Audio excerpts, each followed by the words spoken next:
Welcome back to the morning show here on Arise News. It is time now for the week that was, when we take a look at the top stories that made headlines around the globe this week. And we start with the story of the chairman of the Economic and Financial Crimes Commission, Ola Olukoyede, has disclosed that a religious sect in the country secured a court order to stop its agency from probing the sum of 7 billion naira suspected to be linked to terror.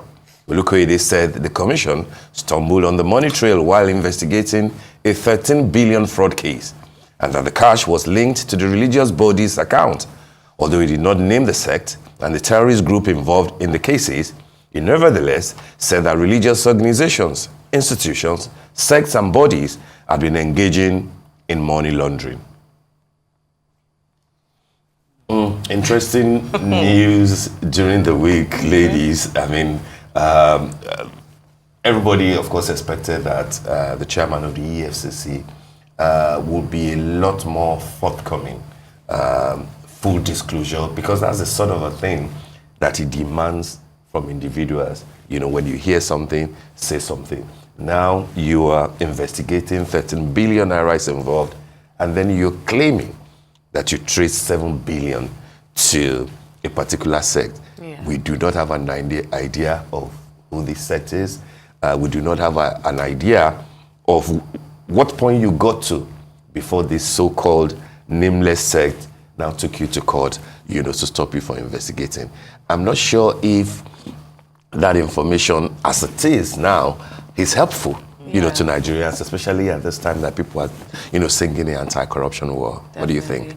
I think it's actually a little bit irresponsible of him actually to come out and give us such incomplete information. If we're talking about terrorism or funding terrorism or money laundering, as he has claimed, you can't litigate this matter in the space of public opinion or public swear. Because now if they do come out and say this is the church or this is the mosque or this is the sect or this is the institution, there's now a presumption of guilt. And I think the EFCC is often guilty of doing this, where instead of going on with their investigations, instead of going to the courts, you're saying it's a court order they got, then you deal with it within the courts. If you don't want to deal with it in the courts, then give us full information about your investigation. But you can't give us half information, and because it causes a sense of fear in the polity, and also this is a situation where people are on edge due to insecurity, you know, due to terrorism, due to kidnapping, and so you're just creating a sense of more distrust in the environment.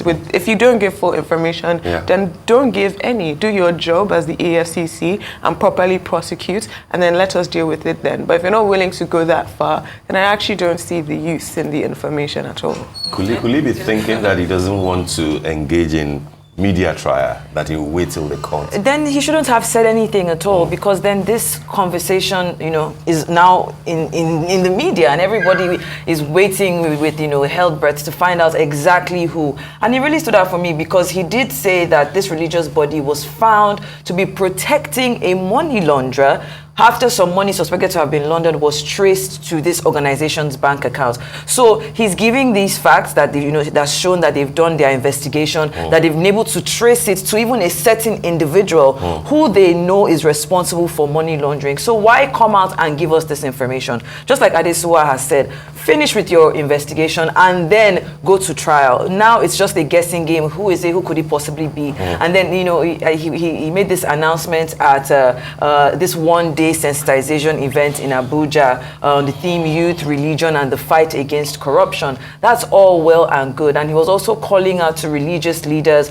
to, you know, sect leaders and the stakeholders to make sure that they speak to their congregation so that it can be managed. I don't know, that just feels like also what pastors and, you know, Muslim clerics should just start telling their congregation, oh, don't I think the average citizen in Nigeria knows that money laundering is not, you know, even doing that, helping terrorists is not something that you should be doing. Let us nip it in the bud. Let's know exactly who these people are. Let's identify them. Insecurity has gone on for too long for us to still be dabbling or sitting on the fence and not coming out and not being forthright, because these religious sects cannot continue. Sorry, this religious sects, of course, that are funding terrorism the terrorists will not be able to, allegedly, will not be able to, the terrorist sects or whatever I'll call them at this point, they can't function if they don't have money. So you need to cut it at the root and make sure that we put an end to it, as opposed to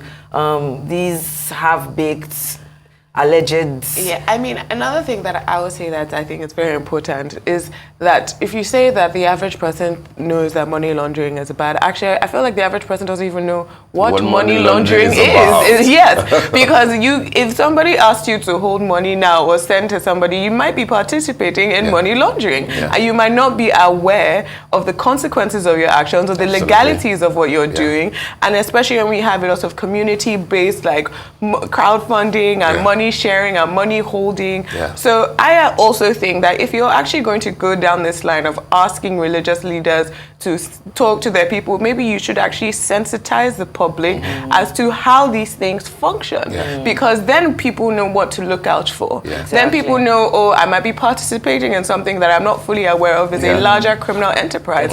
But if you're not sensitizing the public, if you're not giving us information sufficiently. If you then for me it's one of those things where, especially when you're a member of a body, that you're representing the government, and you have to be also very careful with what you decide to share with the public, because you might have greater ramifications than you originally entail. Absolutely. So for him to be talking in a closed space where it's a very specific topic, but it has greater ramifications, all across society. So I honestly think that we're in a stage now where we have to actually have more sensitization, more conversations, because I actually don't think the average Nigerian knows what money laundering is.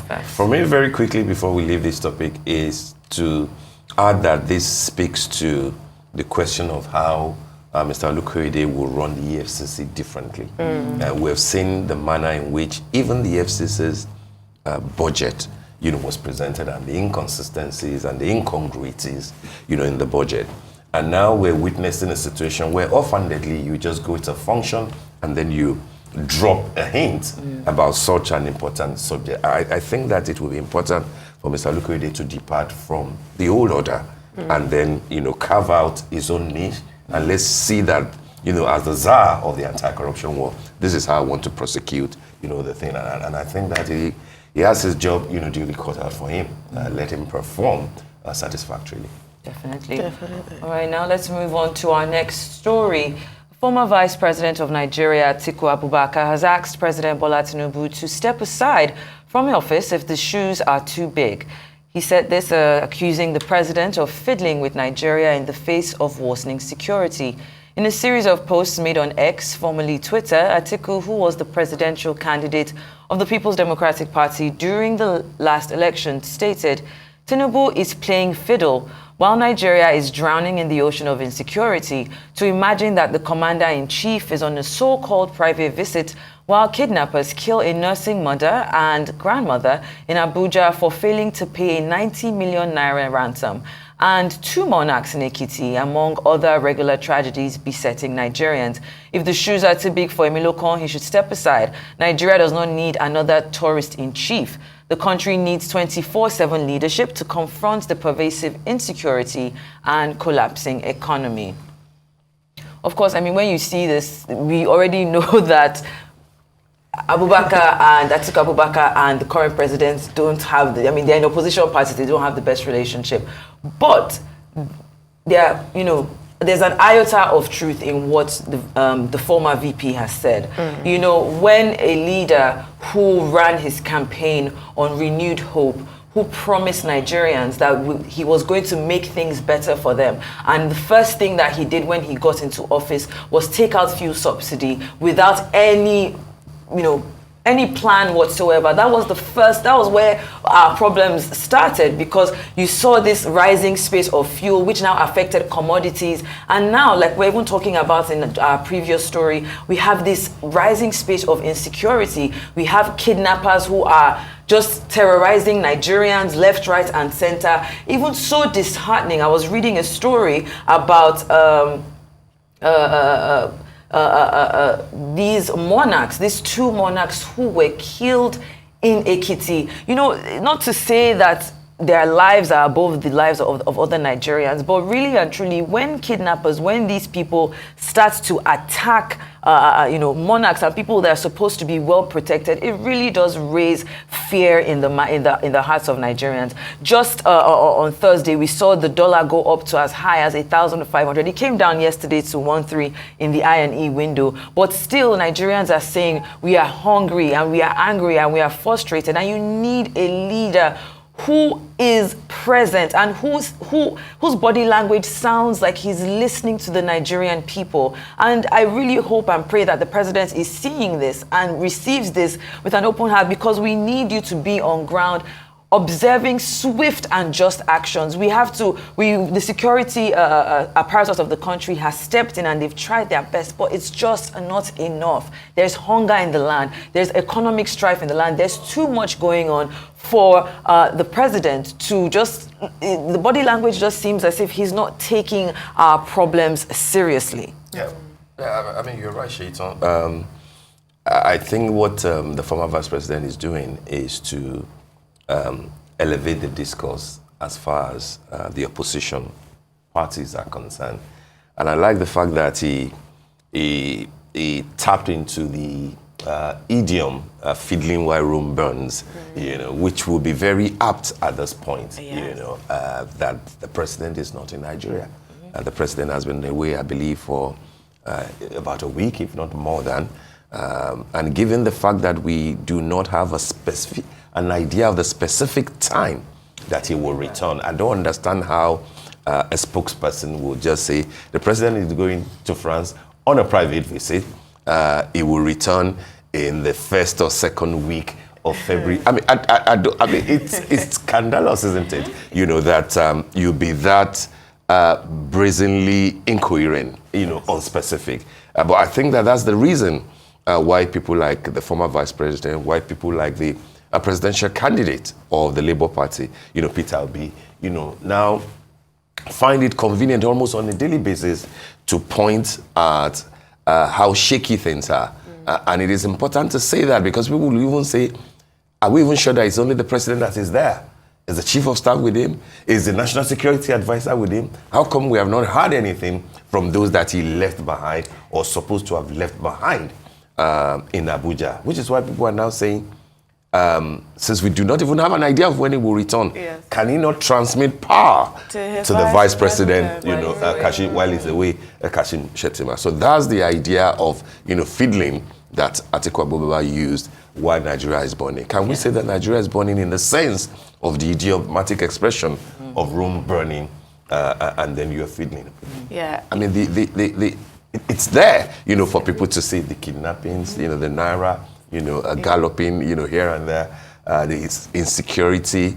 Now, almost everybody, even within the ruling party, even among the boys that are supposed to be the president's boys, people like, K1, the ultimate, now openly, going out to say that, hey, you can no longer, Mr. President, we're yours, we're your boys, but you can no longer ignore the fact that, people are on the edge and that you do not seem to be communicating well, with them. I think it's about the body language, as you said, and reading the lips of the president. But of course, you can also argue that all the Tinubu boys are up in arms, of course, defending the president. Is that sufficient where we are? I think that's the point of what Atiku Abubakar is saying.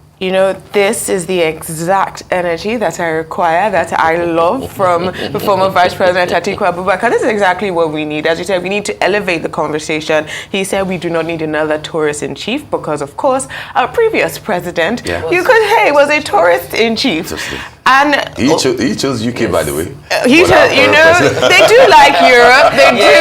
They do like Europe, and it's so interesting that when you have 3 countries leaving ECOWAS due to their relationship or lack thereof with France, you then have the Nigerian president chilling in France, and you have Nigerians, the chairman of ECOWAS, and you have a situation where Nigerians are struggling for basic necessities. They're struggling to eat milk. They're struggling to afford eggs. They're struggling to afford bread, and our president is in France eating croissant for reasons that Nigerians do not know. And even more so, I have to say that at least the report came out earlier, I believe this week, that at least 2,423 Nigerians have been killed and no less than 1,872 people abducted in various attacks in the country during his term alone. Over 2,000 people have been killed since he became president, and he is not on seat. And a very good question Nigeria should be asking,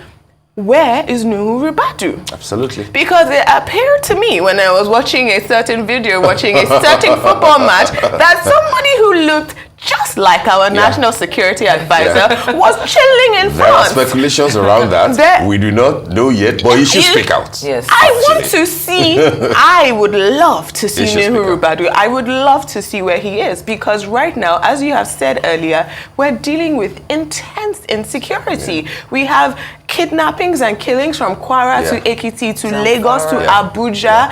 You have, as Atiko pointed out, a nursing mother who waited 10 years to have a child is now dead.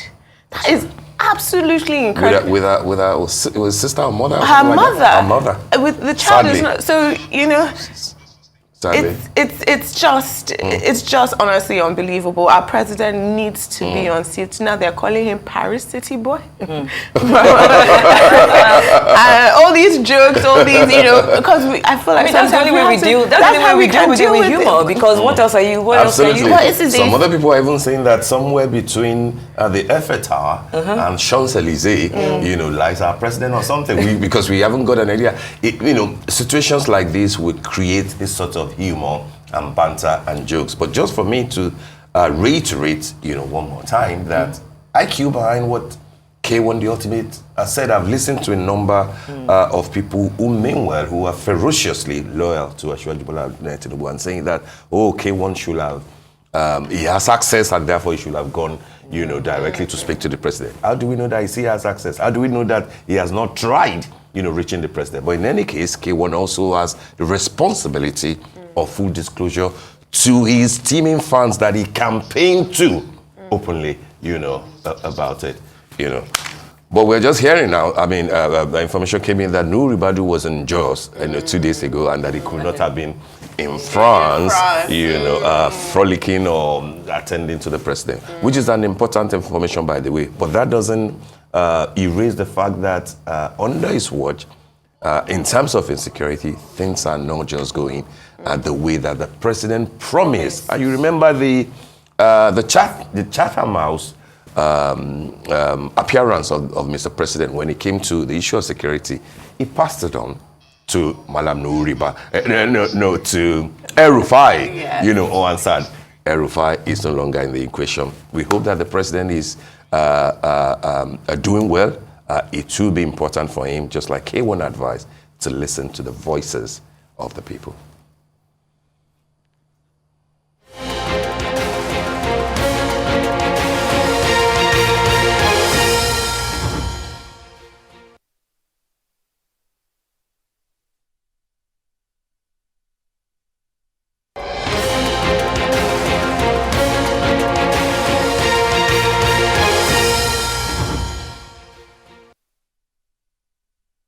By-elections are today being held across 26 states of Nigeria, including here in Lagos, where it's all about filling the vacancy created by the exit of former House of Reps Speaker Femi Gbajabiamila, who represented Surulere 1 federal constituency. 12 candidates in total are vying for that seat under the aegis of various political parties. Arise correspondent Tokumbo Oyetunji is keeping an eye on how it's all going to unfold, and at some point, we expect to link up with him for an update.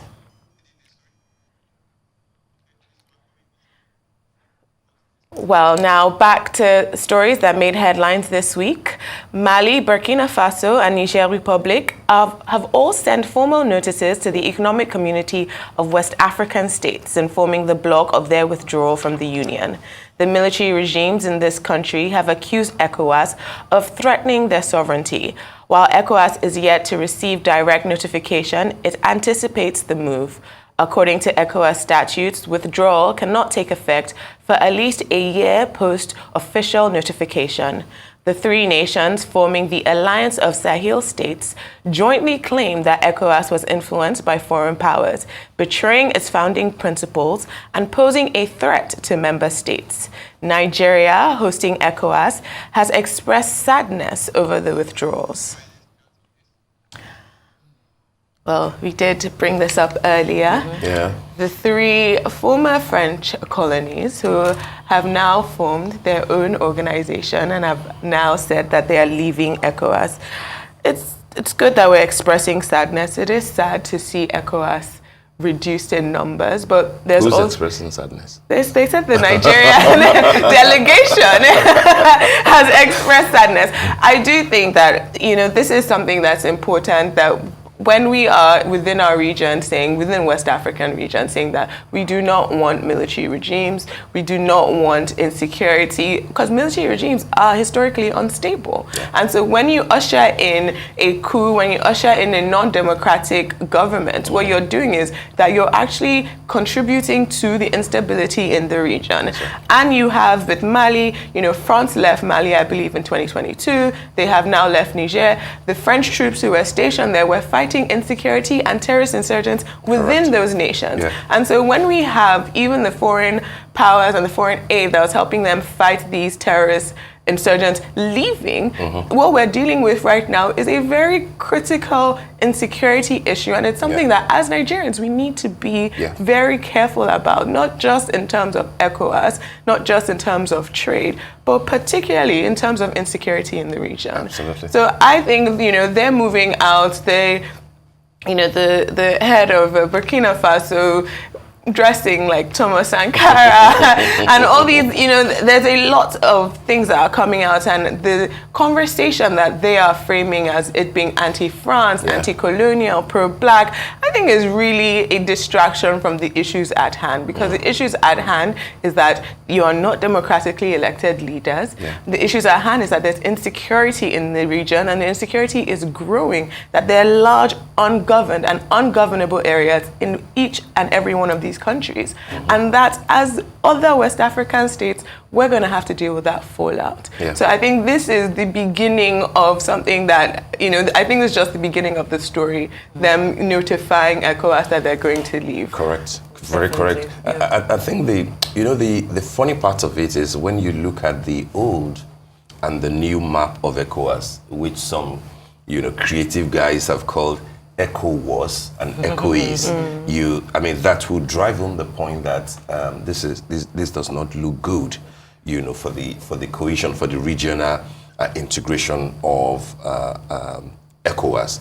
And I think that this is also essentially speaks to the chairmanship of our president, as the head of ECOWAS. And I was hoping that he was going to deploy more diplomacy in dealing with the threat of those three countries. But, here we are.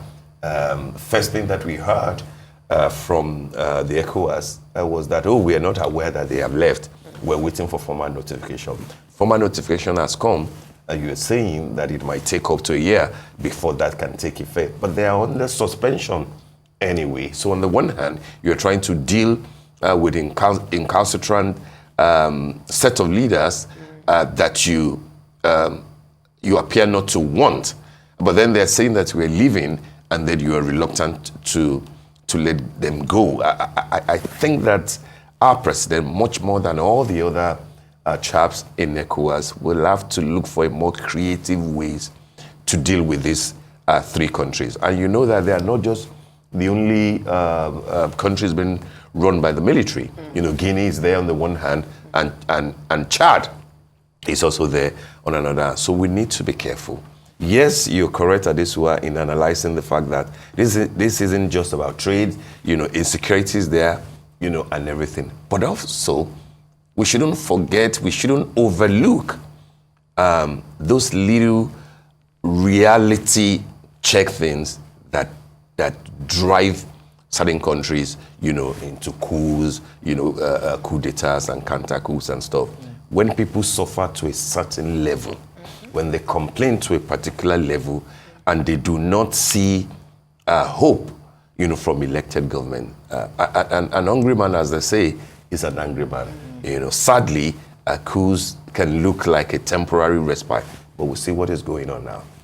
What sort of international diplomacy are we also playing, especially when it comes to France, when it comes to our former colonial masters? I just hope that the team around the president will be up to giving quality advice so that it does not degenerate any further. Definitely. And just to tie your point up in a book, when you focus on the reason why this coup even happened in the first place, there was definitely no doubt that there was a rise in insecurity and even a declining economic responses in the region. But despite all of the foreign forces that they had on ground, especially from the US and France, they had military bases in Niger, and the leadership was still unable to stop this insurgent attacks. They had several insurgent groups. They had Al-Qaeda, the Islamic State affiliates, as well as Boko Haram operating in their country. And they got to a situation where they felt like pushing back was the answer. Now, of course, I'm not supporting a coup, but I believe that the failure of the regional organizations such as ECOWAS and the African Union to take a firm stance against this military power seizures in Guinea, in Burkina Faso, in Mali, of course, emboldened these leaders to be able to push for this coup. And it's very, very important that we continue to talk about this relationship between the Europeans and these African countries, because there was proof, or they have been able to push out proof, that their presence in the country wasn't necessarily doing what it had to. I actually disagree with that, and I think something that's very important is that these were not popular coups, right? So this is not a popular movement that coalesced into a coup. The Niger coup is in essence a palace coup. It's a palace coup. It's a palace coup. And the same thing with Burkina Faso. I believe that's also basically a palace coup. These people have relations with each other, and they're basically sharing power from one person to another. They're not popular movements that coalesced into a coup. It's not that there was this, outcry within the country and the military said, let's listen to what our people are saying. No, they're using it as an excuse, and I feel like we should not allow them shape that conversation and allow their excuse become the narrative. It was not a popular coup. It was a power coup. It was a power grab. It was a palace coup, and now we have to deal with it going forward. And yes, people do have relationships both with Europe and these European countries and ex-colonial powers. And I'm never going to come here and say the West is all good and France is all great, and that they don't, benefit from the natural resources that we have in Africa. However, it's a two-way relationship.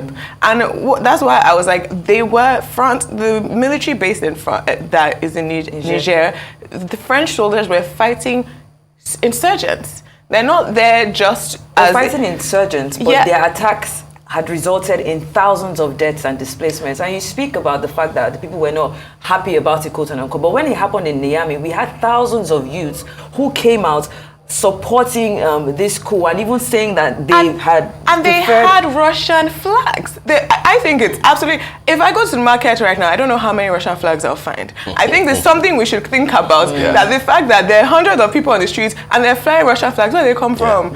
We have to also think about that Russian paramilitary troops have been in the Sahel, they've been in the Sahara region. We have to think about the fact that this insecurity, or if it's extremism, has been growing. Economic situations have been worsening, and us, we're the coastline people. It's essentially spreading this way. It's spreading outwards, and these things have always been in place, and it's been bad for a very long time. Mali is they have large swaths of areas that are absolutely ungovernable. So when I feel like, we have to think about these things, but I will not say there's always going to be people who support one thing or the other, but that doesn't make it a popular movement, and that doesn't make it that we should now allow these leaders to frame, food for thoughts for the ECOWAS leadership. I mean, it's important for them to, it's definitely the beginning. Handle with care. All right, we proceed. Tech billionaire Elon Musk says his Neuralink company has successfully implanted one of his wireless brain chips in a human for the first time. Musk says initial results detected promising neuron spikes or nerves impulses, and the patient is recovering well. The company's goal is to connect human brains to computers, and it says it wants to help tackle complex neurological conditions. A number of rival companies have already implanted similar devices. Musk's company was given permission to test the chip on humans by the FDA in May, a critical milestone after earlier struggles to gain approval. This gave the green light for the start of the 6-year study, during which a robot is being used to surgically place 64 flexible threads thinner than a human hair onto a part of the brain that controls movement intention. Elon Musk. Elon Musk. Elon Musk. Elon is active. There's been a lot of talk, since this happened. Scientists who are applauding, saying that this is, a step forward, for humankind. But there are certain scientists who are a bit worried and concerned about the transparency surrounding the implant, which of course aims to allow people to control devices through thought alone. And when you also think about that in the backdrop of, the Tesla cars, some of the Tesla cars that have been recalled because of the malfunctions. I saw a video, I think 2 days ago, where a Tesla car just stopped abruptly in traffic, and it caused like an 8 to 10 car crash.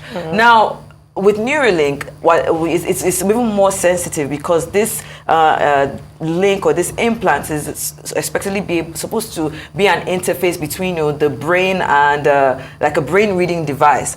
It's technology that has not been touched before. So there's still a lot to find out from it, but I definitely agree with some of the scientists that say it's a step forward for humanity. I just hope that there aren't any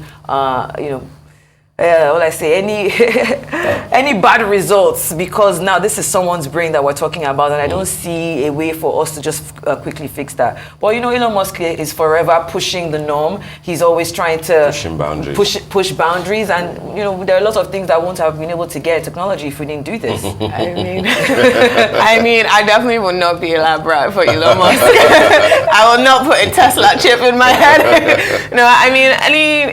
Any advancement in technology we have to have tests at the end of the day. It's been approved by the FDA, and that's very lovely.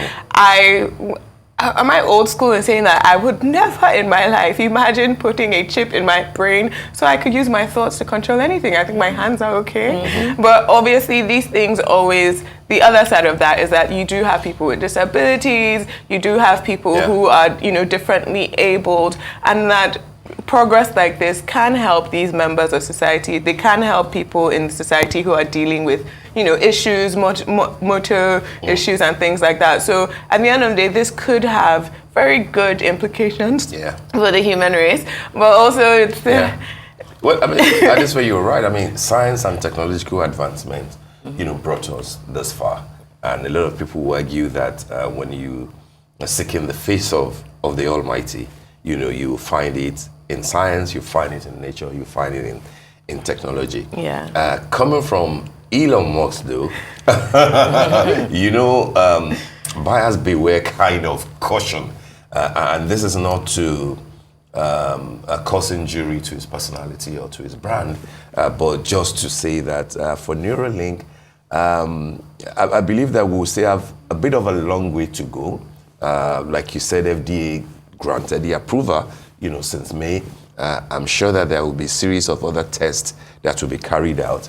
In the process, we will see in detail as the months and years come by what the gains, will be and why it is necessary at this time. At a time when COVID came 3 years ago, all the conspiracy theories about chips that will be implanted in your hand, in certain areas of the body. Now that Elon Musk is coming, people will say that, didn't we say that? That was the plan, all along. But again, science and technological advancement brought us this far, for health and medical reasons, for knowledge reasons, and therefore, why we plead caution, we really shouldn't go out to discourage, because at the end of the day, maybe this is one of the things that humanity will rely on for the vulnerable group, and people will just choose, to have their natural wherewithal tampered with, with technological advancement. We wish him luck. He's a brave, courageous gentleman, who doesn't hide his feelings, doesn't care who sucks his God. But when it comes to science and human lives and humanity, tread carefully. Definitely. Have we got more time for another story? I believe so, Shaita. Would that be? All right, then. Let's go to our next story. Pope Francis has acknowledged the strong opposition to same-sex blessings in Africa, describing it as a special case. While expressing confidence that critics, except for Africans, would eventually understand the decision, he noted the cultural perspective in Africa that views homosexuality negatively. The Pope stressed that the recent document allowing blessings for same-sex couples aims to include rather than divide. Last week, he recognized the pushback, particularly in Africa, and urged priests to consider context and sensitivities when performing such blessings. The move has sparked widespread debate within the Catholic Church. Very interesting times we find ourselves in. Why does there need to be a special? Why is Africa always a special case? If the Pope comes out as the head of the Catholic Church and says, it's fine for in the church to be able to give same-sex marriages blessings. Because of this pushback, he's now coming to say, okay, or maybe in Africa it's a bit different. You see, when it comes to this conversation about same-sex marriages, about the LGBTQ community and all of that, I've always been an advocate of just do what makes you happy. If you are in a space like here, the law. No, that's what I said. If you're in a space, for example, like Nigeria, where it's a crime to be in a same-sex marriage, you can go to jail for 14 years. Then maybe, find a way to go somewhere where you can just live your life in peace. This story in itself is just a bit like... I know. Well, I think when it comes to sexual identity or orientation, for me, I always say separate church and state, but then this is actually just a church matter. And as a member of I'm not a member of the Catholic Church, so I really can't say much. The leader has spoken. He's recognized as the leader of the Catholic Church, and he said, if you are willing to, if you want to give same-sex blessings, not marriages also, they're not going to marry them, but if you want to give one, you can, and if you don't, you can't. But always be sensible to where you are, the laws of where you are. You have to, exist within the confines of the laws of the region in which you are. And I often feel like it's unfair sometimes when there's this idea, when they pick out Africa and they're like, oh, Africa is super sensitive to this, or they're culturally sensitive to this, because again, these are, I don't want to say imported religions or imported beliefs, but a lot of it is they're actually just being true to what their teachings have been saying. And so if they, if they're just being conservative or if they're just being literal in their readings of the Catholic teachings that they have been taught their whole lives, then that is well within their rights. But I feel like I'm not a member of the Catholic Church, so I can't really speak to this. If this was like a Nigerian leader or, if this was a legal matter, then I might have more to say, because I'm all for separation of church and state. But if it's within the church can do as the church pleases, and particularly the Pope can do as he pleases. So I'd just like to quickly add, because we're talking about the Catholic Church, I was reading this article that spoke about a report that was put together that spoke about the estimated 216,000 children that were abused by Catholic priests between 1950 and 2020, and that accounting for about 80% of those victims were boys. So, we also have to, when you are coming out and saying that, you want to tell people how to live their lives or if they can be blessed in church or whatnot, it would also be good for the Catholic Church to look inwards, because there are people that are coming from but you're not relating LGBT identity to the abuse. I just want to make it clear. They're not really. I know what I know what you're saying. There are issues that you actually can deal with and that are equally important if not more important. But this is but- also, I mean, this is an important issue that they are dealing with, in that he's dealing with the members of his church who have felt like they don't have access to being blessed or being married or being recognized. Yeah. So that's one issue he's dealing with. Yeah. It's just that it has created other issues in certain regions. So, I mean, I agree, there are definitely issues, but... For me, very quickly, the areas where I agree with the two of you is that this is a sensitive, subject because of his, it's a religious thing, and it's limited to a particular group of people. But I like the fact that the clarification that has come, not once, not twice, from the Pope is important. And that clarification acknowledges the fact that there is a role for tradition and culture and customs in matters of religion, especially in Africa.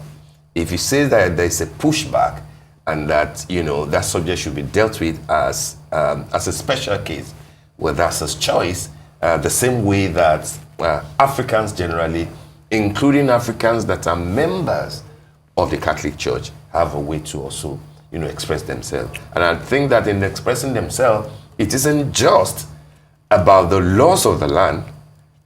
It isn't limited to their cultures and values that they hold there. I think it's also about the interpretation of, or their understanding of the scriptures that binds them together. I do not understand the desperation to seek blessings from the institution that the core essence of, the core essence of it disagrees vehemently with the idea that you are trying to seek pastoral or church blessings for. It will be a controversial subject, but I like the fact that an exception has been made for Africans, and for Africans to deal with it, as they deem fit. Culture and traditions on the one hand, the laws of the land on the other hand, and right in between is the convictions that come with the understanding of what the scripture says. And I think that the aspect of it, there ought not to be a debate as to where the scripture of that sect stands on same-sex marriages.